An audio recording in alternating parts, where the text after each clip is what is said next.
going, Don? Pooter, I can actually walk normal again, so they're pretty much back to normal. Got a little stiffness, but not anywhere like they were this weekend, thankfully. 'Cause I don't know if I can handle that. How's it going, Lisa? Appreciate it, Don.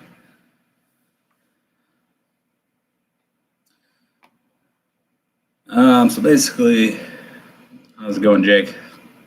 Basically, what I wanted to do was hop on here, do a quick little after action report for the advanced class.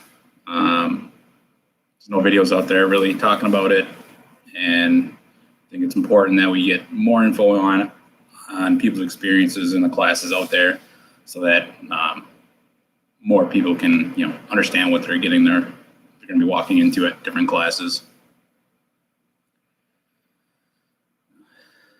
What's going on, Julio? I'll see you this weekend, man.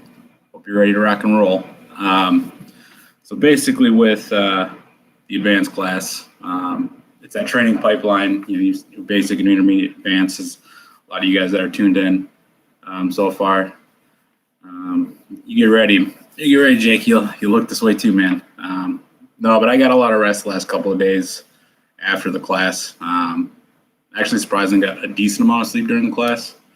Probably average like 5-ish hours, which I can operate just fine under. But that's a big thing. You obviously you're going to be sleep deprived pretty badly compared to the basic and intermediate.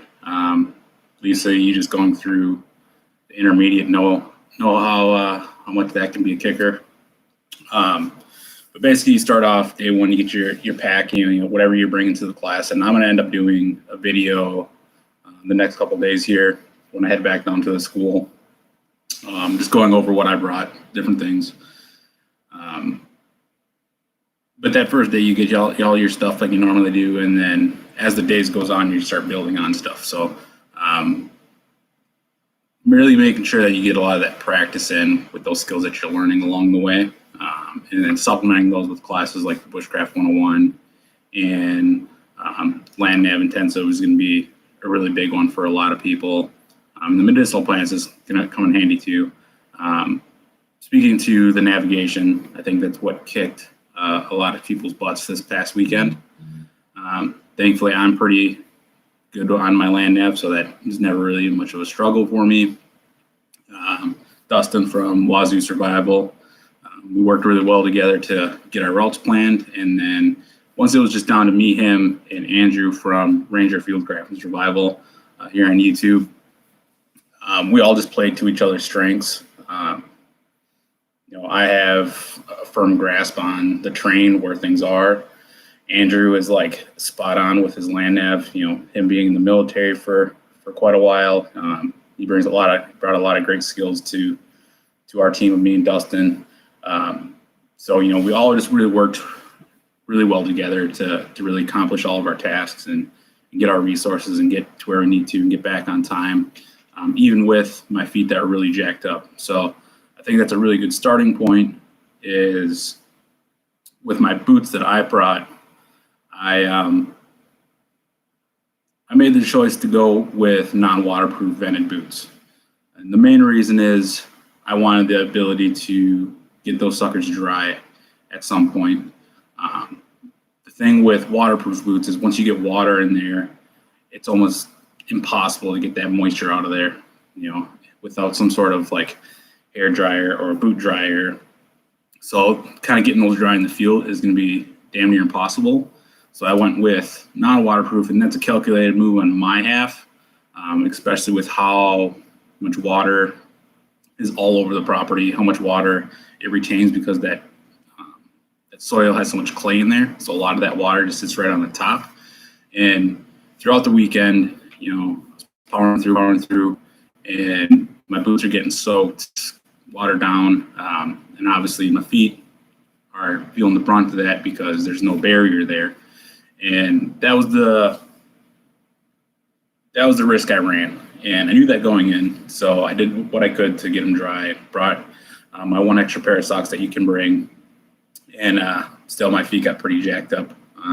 Probably have 2 blisters on just below my big toe, probably about this big, if not bigger. About that size, like $50. Thankfully, those popped, but that really didn't relieve any pressure in my feet. You're putting in 12-plus-hour days for the entire time, so it's just takes a lot out of your feet for sure. On the final night, when I took my boots off when we were at camp, it looked like I was looking at a map, just how waterlogged my feet were. They were like paper white. So if I had to go for another day, there's probably a good chance I would have lost a layer of skin on the bottom of my feet, which I don't think I would have been able to come back from that. I mean, that's a hard thing once you have exposed layers of skin and muscle below that. So just something to take in mind when you're selecting your footwear. Be cognizant of the trade-offs you're making, because there's definitely going to be some. It's definitely a smart move to take that land nav class next month, Lisa. It'll come in handy for sure. JJ, appreciate it, man.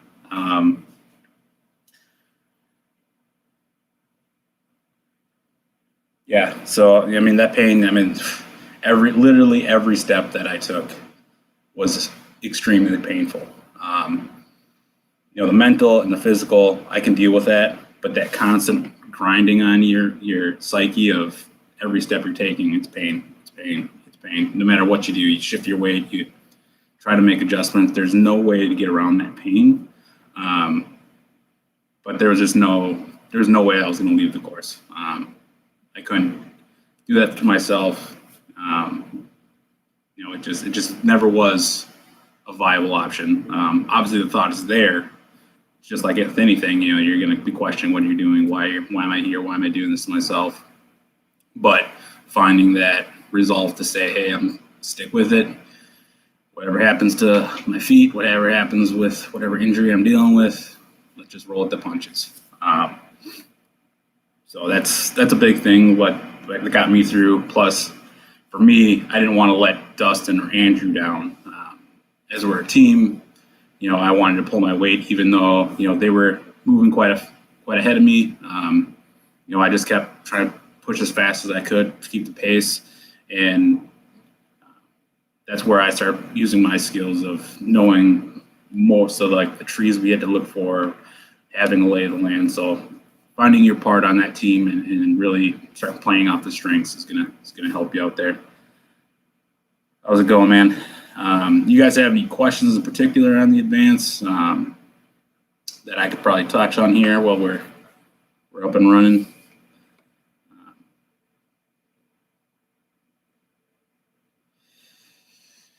Biggest thing for me probably is I probably would have gotten more comfortable running with a pack frame, like making the pack frame out of wood and running with that. For me, I can pretty much throw any pack on and start running and gunning and be perfectly fine. But the amount of projects you're making, that weight that you're carrying, your base weight might be, let's say 20, 30 pounds. By all said and done with your projects, I don't know, you're probably in the neighborhood of 50 pounds, maybe a little bit more than that. So I can pretty much just keep going. I mean, I know with my body and how I've trained and just over the years of setting myself up that I can just, once I start going, it's fine. I can kind of keep the pace and keep going. But just getting used to hauling a significant amount of weight for miles. Sleep deprivation wasn't too bad. I think the first night I got maybe 4 hours of sleep because you have projects to complete. So making sure that you're getting those done as quickly and as efficiently as you can is going to help you out, because then you're going to be able to get some sleep, feel a hell of a lot better the next day. The next 2 nights, since I was staying pretty caught up with a lot of my projects, I think I got, especially the last night, I think I got for sure 5-6 hours of sleep. Second night, I think I got like 4.5, 5-ish. So right around that 5-hour mark each night, which I can adjust to it and be perfectly fine. Total miles, man, I couldn't even give you an accurate number. If I had to guess, probably in the ballpark of 10 to 15. I don't know. I think with total we did about 30 miles the entire time. So probably about 10 miles a day, roughly. But I couldn't give you an accurate number. Land nav is with your partner. You guys are teamed up and you're working together to get to the areas you need to, collect the resources you need to.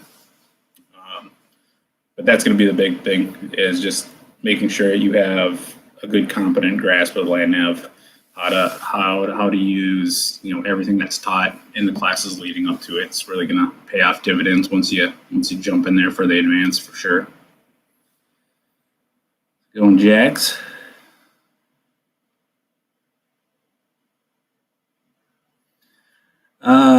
Obviously for me, it was a big advantage since, I'm out there all the time anyway, doing classes. It really helped me to kind of understand and constantly know where I was, where to look for things. This is where, with taking the classes, if you take that basic, you take that intermediate, especially at the school, you'll get a better understanding. Obviously, your understanding of the property and the land and where everything is, it would not be comparable to the knowledge I have going into it, just because I'm an instructor. But being there and staying, with John down, hey, I'm basic class, this is where we collected tinder. They said there's a lot of poplars in this area, or whatever it may be. There's beaver ponds here, and just getting comfortable with that.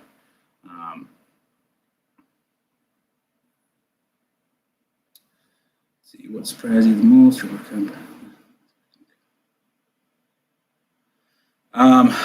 all the stuff that I ran into in the class, project-wise, I've done.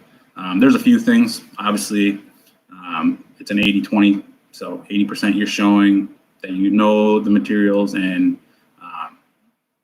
concepts taught, and then 20% is they're going to show you, if there's a task that you're not familiar with.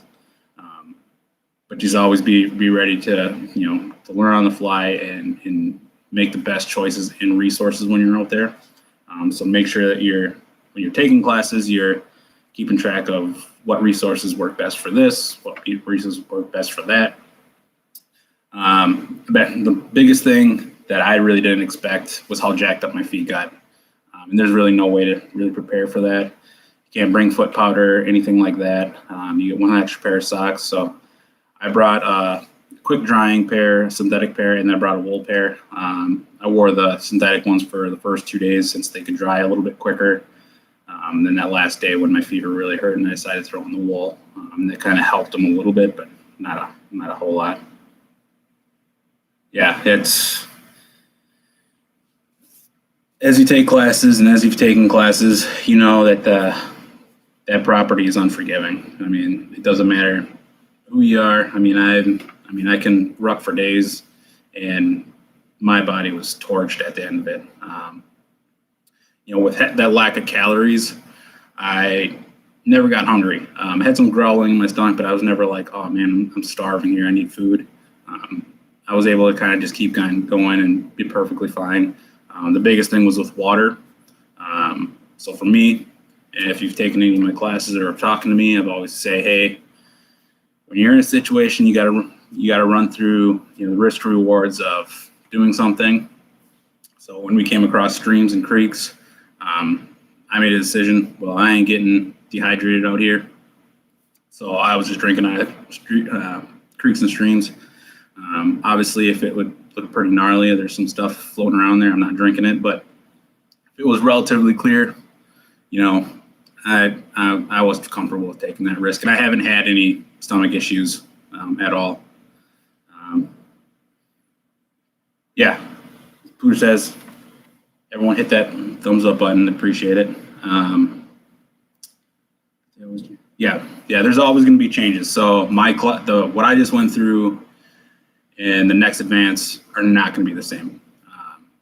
Every class is like that. Basic classes relatively stay the same. Every intermediate, every advanced are a completely different beast. So I'll stick to just some things that are really going to help you just generally, but there's nothing that I could really dive into in particular to say, hey, do this to prepare for it or do that to prepare for it. There's going to be real more general things that can really help you out. Exactly. There's just not very quick methods to prepare your feet. My feet were pretty much, I've rucked tons anyway, and my feet are pretty tough, and I can power through it. It's just once you have so much water in your boots and your feet become so waterlogged, no matter what kind of preparation you've done, it's not really going to do anything at that point with how much water my boots took on. And that was the risk I ran with non-waterproof boots. My class, I did 4 bow drills, knocked them all out in relatively ease, a hell of a lot easier than they've been from the past for me. As Don says, hike your butt off, get in the best possible shape you can. It's going to help loads, because I was able to just keep running. And I know for me and how I set up my training, that's always been my goal to, no matter what the hell's going on, I want to just be a machine and keep going, regardless of the outside factors. Swamp foot is definitely not good. And tell you firsthand, my feet were feeling it. In this class, we didn't go through any natural shelters, but that's not to say that you won't have to go sleep in a natural shelter. So, I just didn't have natural shelters in this one, but that's not to say the next one's not going to be to have those in there. So I would get comfortable with the concepts of those, and just be aware of that. Don, just keep hammering at that bow drill, man. That'll pay off dividends. That was one of the big things that kind of gummed you up at the intermediate, and we've talked about that offline. So I don't think those Merrell sandals would work too well. The terrain is so varied. You go through wet, swampy areas, hilly areas, briars. So you want to have protection for your feet, but you don't want to trap moisture in there and kind of be behind the ball once, things start going sideways on you. I just think there's just too much stuff that could get into a pair of sandals that could really aggravate your feet more so. So I personally wouldn't, but that's just me. Physical and mental strength is key, and develop that however you can for yourself. I work out pretty consistently, and I've been through some pretty tough situations. I know my mental resolve is there, so it's pretty hard for me to get to a breaking point. And I know for sure, especially after having to take this class twice, since the first time I was within 12 hours of finishing the damn class, that I can tell you for sure that there's not a whole lot that really can get to me from a mental aspect. It's just kind of talking and coaching yourself through that adversity. Big thing that helped me is something that helps guys in military training is just say, hey, one more step, make it to lunch or make it to tomorrow morning, one more sleep, whatever you need to tell yourself and kind of trick yourself mentally to be not letting it stress you out as much is going to be helpful. Exactly, Jake. One day at a time is all you can do. One task at a time, one objective, one deliverable. However you best break it down for yourself to be successful and kind of give yourself little wins will pay off in the end, because that definitely is what helped me. Definitely give that a lot of credence for sure. I definitely would not use tennis shoes. Your feet will get absolutely wrecked. 100%. Trail runners, your feet are going to get wrecked. Unless your feet are really conditioned to run in those. I think we might be running into some connection issues here. If I break up, just let know in the chat section here. But if your feet aren't conditioned to running trail runners or tennis shoes, I would not do that because it's going to be a bad time. See you later, Dan. Appreciate it. We did some trap making. it's primitive trapping. You really can't do that anywhere, since it's against the law in most areas. So, but be comfortable with knowing what traps are and how to set those up. I am getting a connection is unstable on my end, so if I break out, guys, just let me know in the chat or shoot me a message on Messenger so I can see where things are jacking up on us. Okay, and YouTube on my end just being dumb. Anything else you guys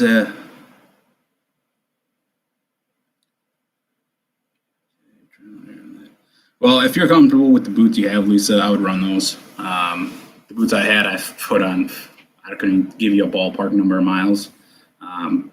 So I know that they were going to work, and my feet, they were probably broken in. My issue was just that water. Once your feet take on the water, all bets are out the window at that point.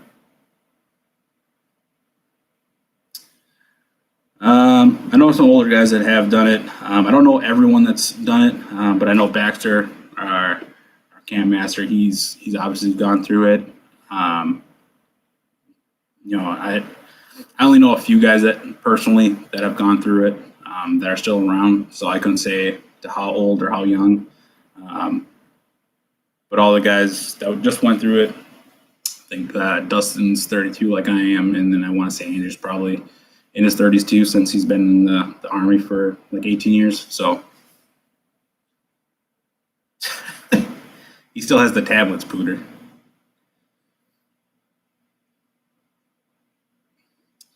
I'm trying to think if there's anything else. Hydration, obviously. There was a day when my pee was looked like Pepsi. And that's when I made this decision. I'm just going to drink out these damn creeks. I'm going to run the risk of whatever's in there getting in my stomach again, because just from my past experience as a personal trainer and understanding levels of dehydration and how your body can tell you that. Once I seen that, I was like, yeah, I'm not playing around with this. Yeah, that's no thanks. Yeah, man, it's the big thing with what we want to do is educate people, not only inside the classes but out the classes, with the learning center, stuff like that. Videos like this, it just kind of gets a little bit more information out there for people to kind of understand and realize what they're getting into, because there have been people that showed up to other classes and like the basic or the intermediate, and it's just kind of a kick in the face. It's like, holy man, I wasn't expecting that. So just be ready for what you're walking into. Yeah, I definitely didn't watch what I ate before in the months leading up to this class, so I could pack on those extra calories. I couldn't give you an accurate number of how much weight I lost this past weekend, but probably a lot. I think when I weighed myself today, I was back up to right about the same weight. I know in my winter class up at the Adirondacks a few years back, I lost like 10, 15 pounds in 4.5 days. So,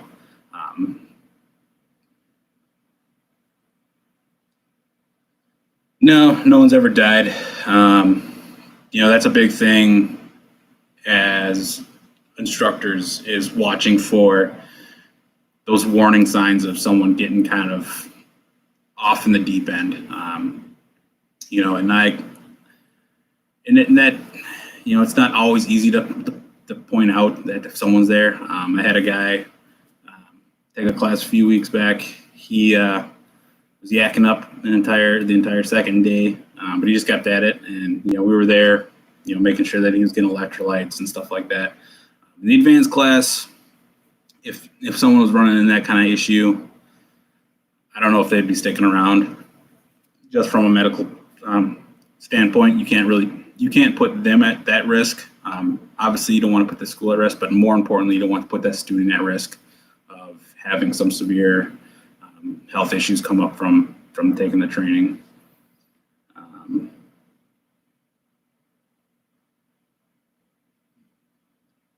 Not too familiar with Uncle Henry's is, but that's pretty badass, man.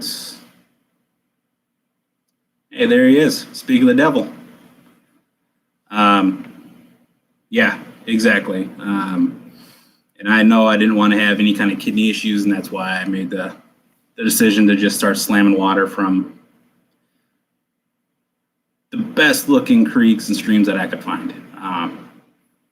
So that's just my take. If you ever take a class, I always say it: take an inventory of your situation, weigh the risks rewards, and run with it. Um,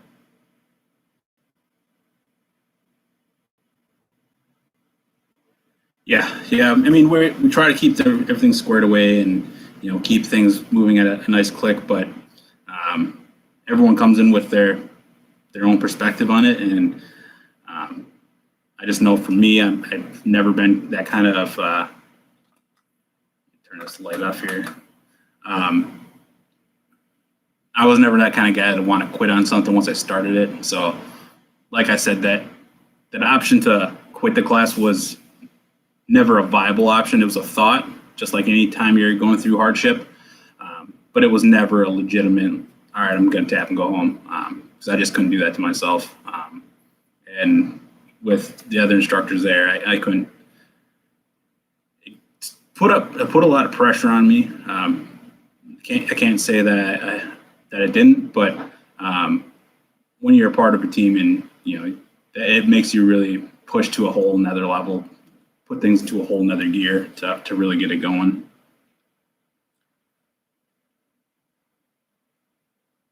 Yeah, it's I'm pretty sure I was close to that, if not hitting that.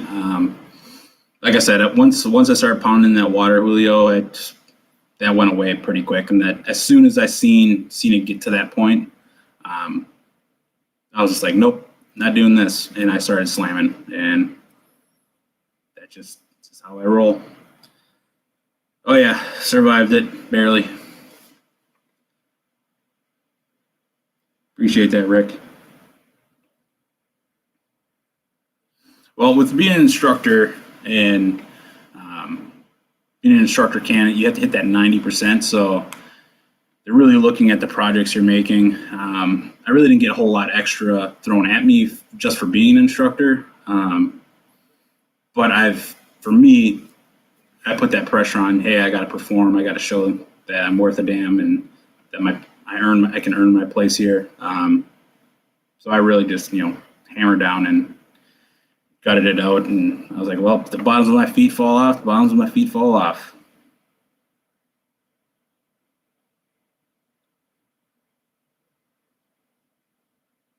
Yeah, so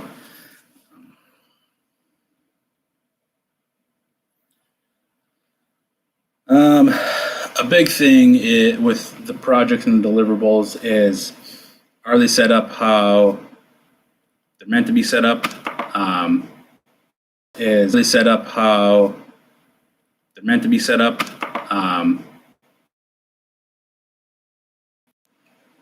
Do they function? Are they serviceable? Yeah, you can make something that works one time, but is it going to work multiple times? Is it going to work when you've been 5 miles out there, 5 miles back in? Is it still working condition?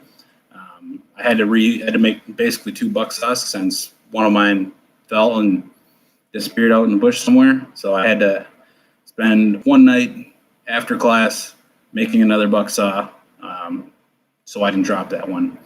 The criteria is pretty much cut and dry like that. It's got to work, and it's got to work multiple times, not just a single use. Sacrifices for sure in that one. Yeah, you just gotta, especially when you're teamed up with someone, and then when you're a group of 3, like we ended up being at the end, you kind of put your needs a little bit on the back burner and just keep hammering out for them. And that really kind of helped me power through it and get through a lot of it. And they were there to, hey man, we just keep going, So, I mean, it's, when you go through something like that, it really develops a different kind of bond with those people for sure. In the beginning, you get to pick out who your partner is.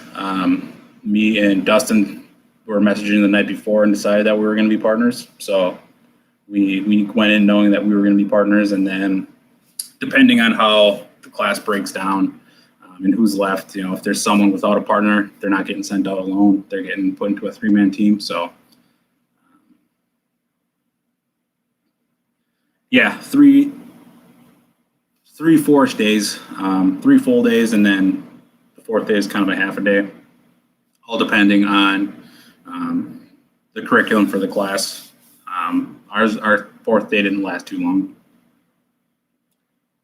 You have to tie the new saw to your waist.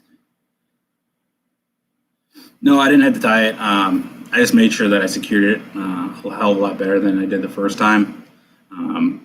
Because with your pack frame and then with the diamond hitch that we use now, I basically just used my axe to anchor it in, and then some of my other projects, I kind of used them as stakes in a simpler way of saying it, to really just pin it down and keep it intact. And I didn't have a single issue the rest of the time.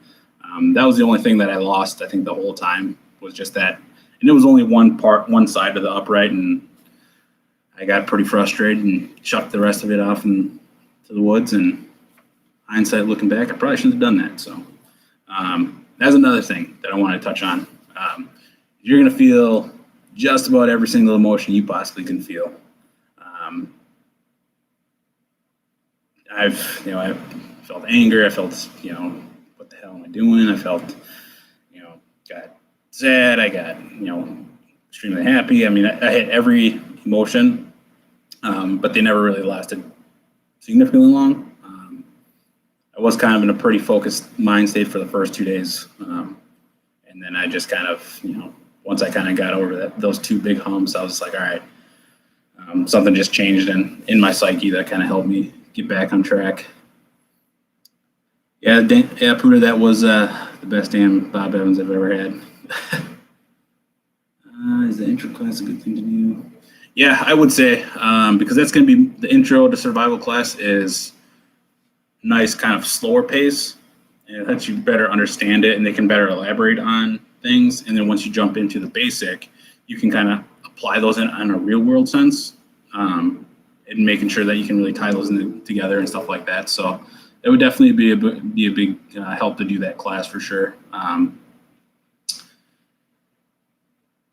We just used our bank line for the most of our cordage. We did have to make some natural cordage. We made some cordage, some rope out of jute twine, stuff like that. So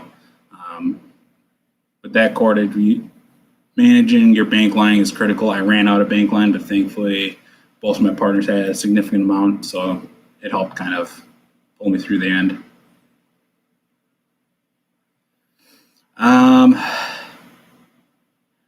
At least that's going to kind of come down to you. With the next advance, I would, in your case, knowing that you just went through it, if you started prepping now, you could definitely be perfectly fine in the next advanced class for sure.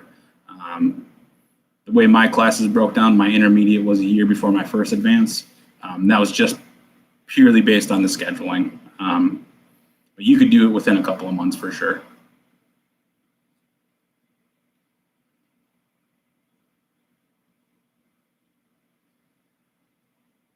No, I definitely don't.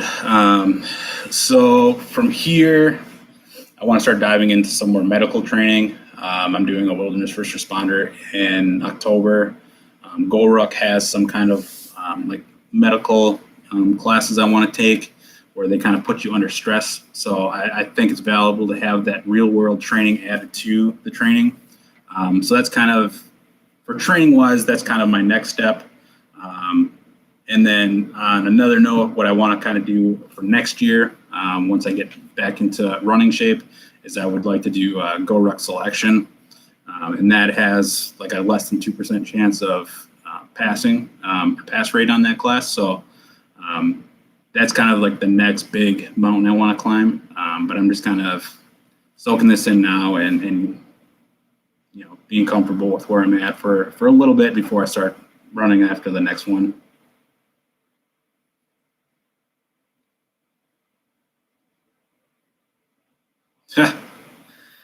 Yeah, that would definitely make for an interesting challenging if you guys are tied together out there. I would not want to do that personally. No, Pooter's being a poop head and not going to the basic class. Yeah, I probably wouldn't use poison ivy, even though I don't have any kind of allergic reaction to it. I get a slight, a few bumps, but I don't get any rashes or anything. That's another thing. I didn't have a single tick on me once I left on Sunday and was able to shower. For some reason, I just don't get ticks, which I'm happy with. No, Jax, you should be able to do that as long as after that intermediate you really kind of obviously relish in the moment and take it in, enjoy it, but then kind of hop back into and kind of start tying things together. Especially if you're taking that land nav intensive, you should be fine.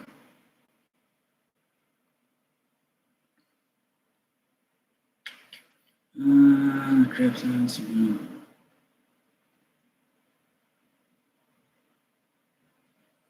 I just saw the cookie crumbles, Jake.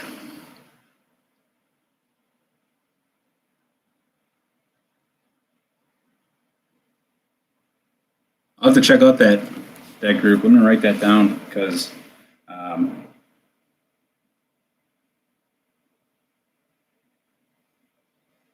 that's kind of the next big hurdle for me is I want to get a better understanding of medical knowledge.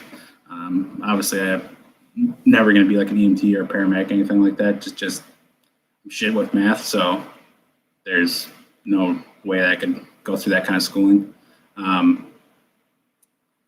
in terms of land nav and math that way, I don't know, for some reason it just clicks. Any other kind of math, I mean, I can struggle to get a C in algebra. So there's going to be plenty enough heat for you, so don't you worry. We'll make sure that you get some. Yeah, is there anything else that you guys are kind of curious on?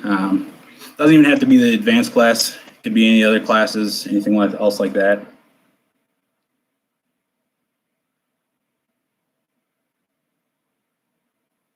All right, I appreciate that, man.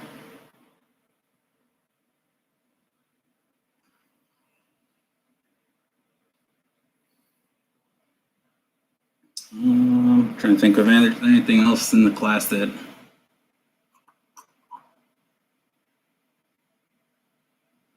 mean, things I kind of touched on so far: land nav, having the right kind of boots, and obviously that's going to be your personal choice. And just getting ready to power through it and be mentally and physically tough to kind of run through the hardship. Was it all sleeping on the ground? You make browse beds, just like any other class. So it's not sleeping directly on the ground. My advanced class last year, I didn't really want to set up a shelter. So all I did is I took my space blanket, put it down, laid down my old blanket, and I rolled up into a burrito. And I can sleep just about anywhere. So it doesn't bother me. Food, yeah, you get no food. So unless you catch it. So I ate a frog and ate a couple fish. So definitely not enough for a guy my size to kind of be full or have enough calories. So yeah, I probably put on 15 to 20 pounds. And I just literally ate whatever I wanted. I gained weight really easily. So now I just started a program today to kind of shed all that back off because when I'm too heavy, I just don't feel very well. It's really hard on my legs.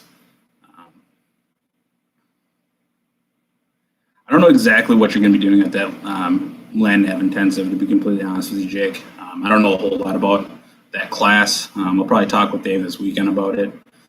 I probably won't be there for that one, but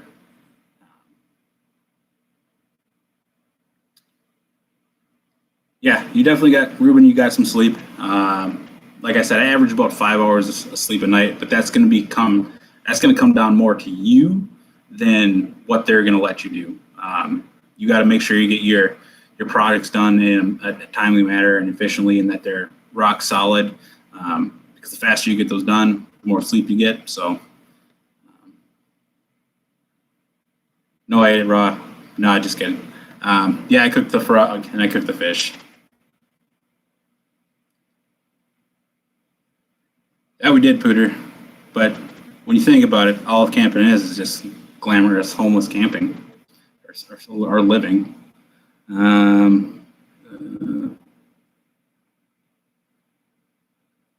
Hey, it doesn't hurt to stuff your face, Julio.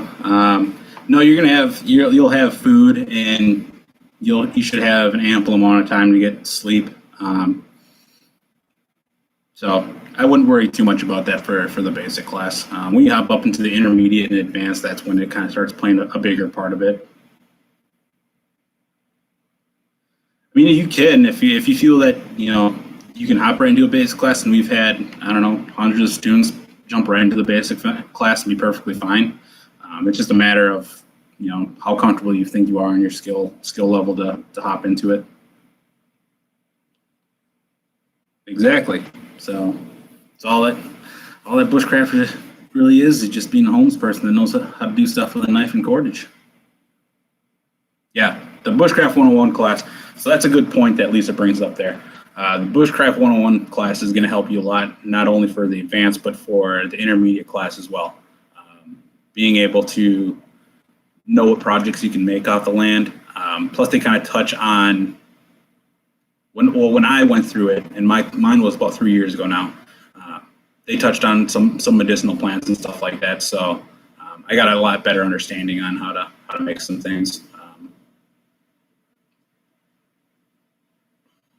So when you're thinking about the training pipeline, if you want to kind of set yourself up to be most successful, if you don't have very much experience, I would say do intro survival, then hop into basic, do Bushcraft 101, then do intermediate, and then you can hop into advanced or whatever else you want after that. But that would be a good, the first 4 classes there would be, you'd have a rock solid foundation. If you never even went on to advanced because you didn't want to, just doing those 4 classes alone will give you enough knowledge and a solid enough foundation where you can learn just about anything else and still have those core concepts in hand there.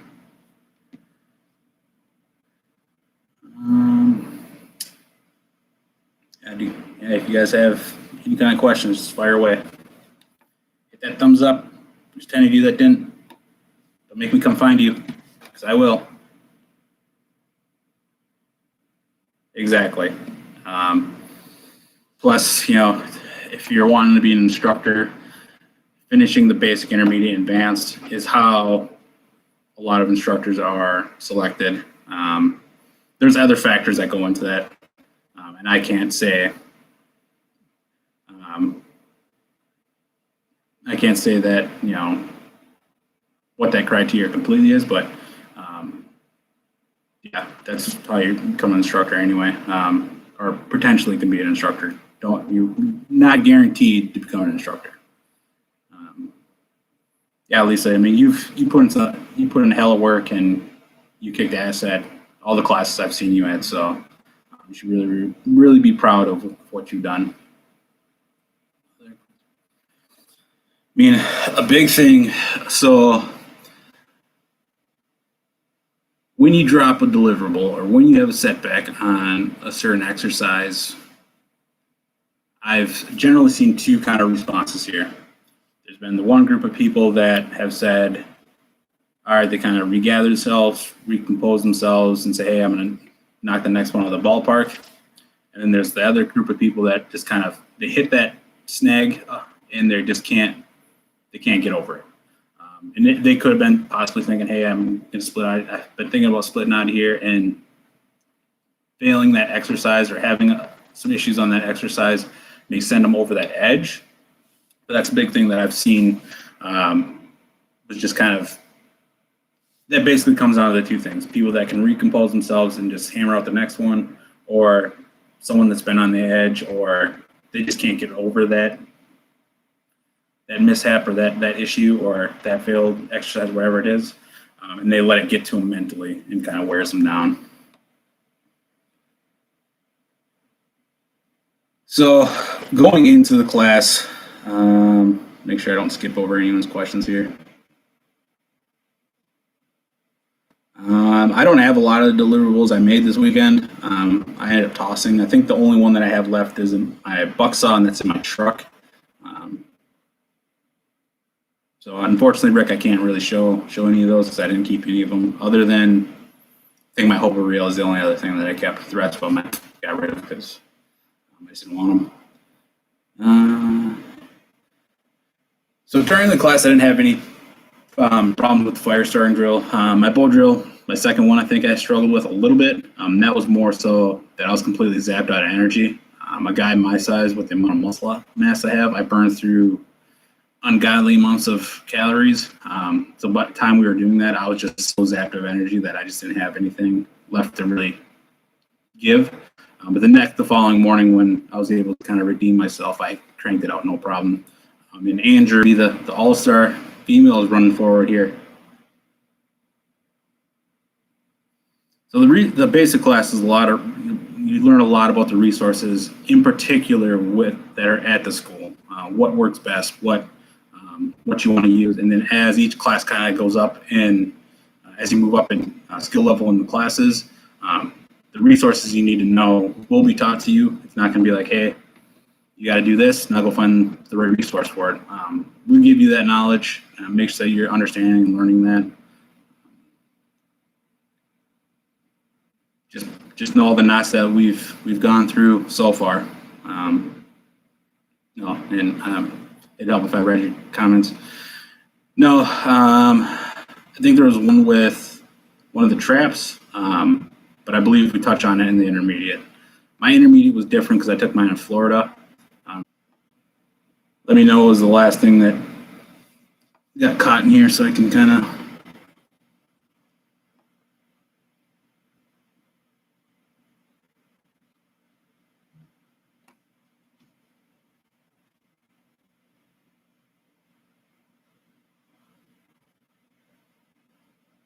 Is it working yet, or is it still kind of being shoddy?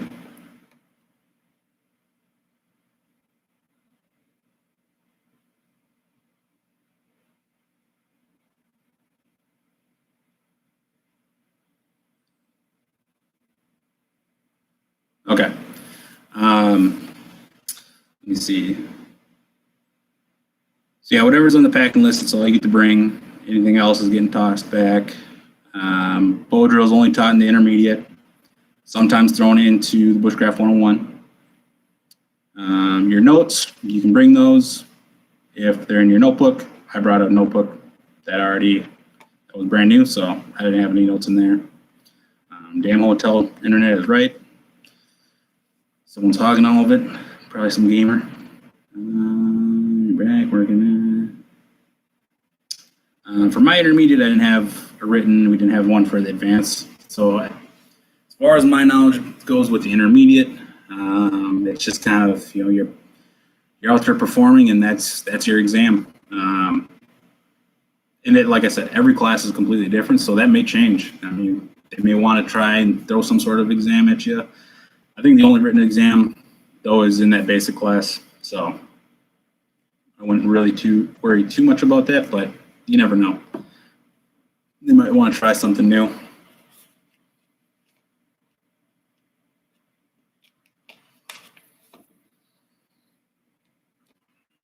All right, probably stick on here for probably about another 10 minutes before I hop off here, guys, just to give you a heads up. So for me, and this is going to be more in particular with the bow drill when you're using tool poplar, is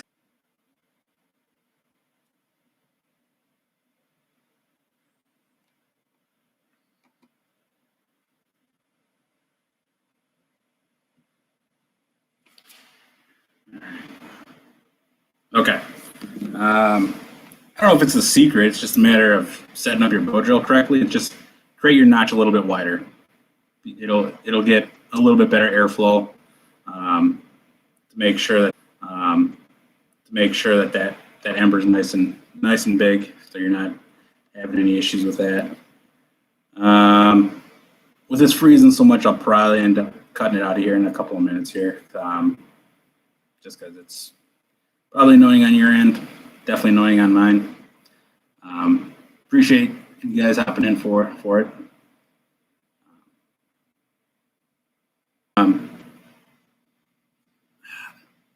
Yeah, it's just bigger than the way I looked at it. Is I wanted like a Pac-Man as my notch.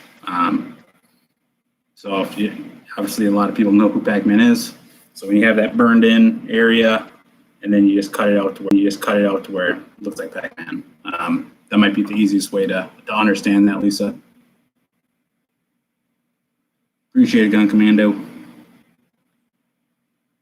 See you this weekend. Jake, be ready. I'll put you through your paces.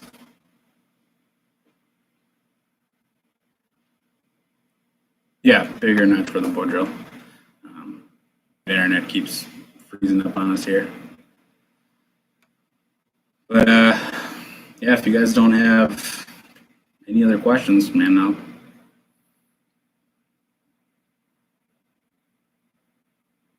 hey, you save that communication for your own time. This is learning time. Thanks, Lisa. Can't wait to see you rock and roll at the advanced class later this year.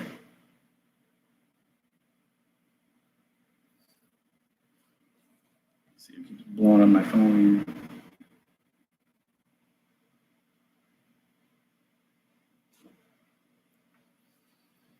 Thanks, Evan. However we can do that, we're going to do it.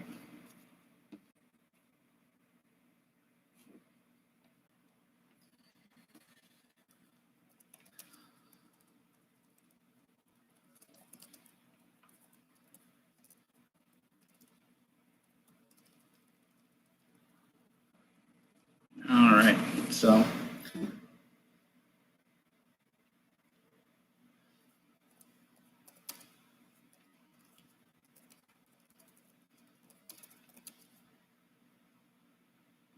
I'm back. Okay.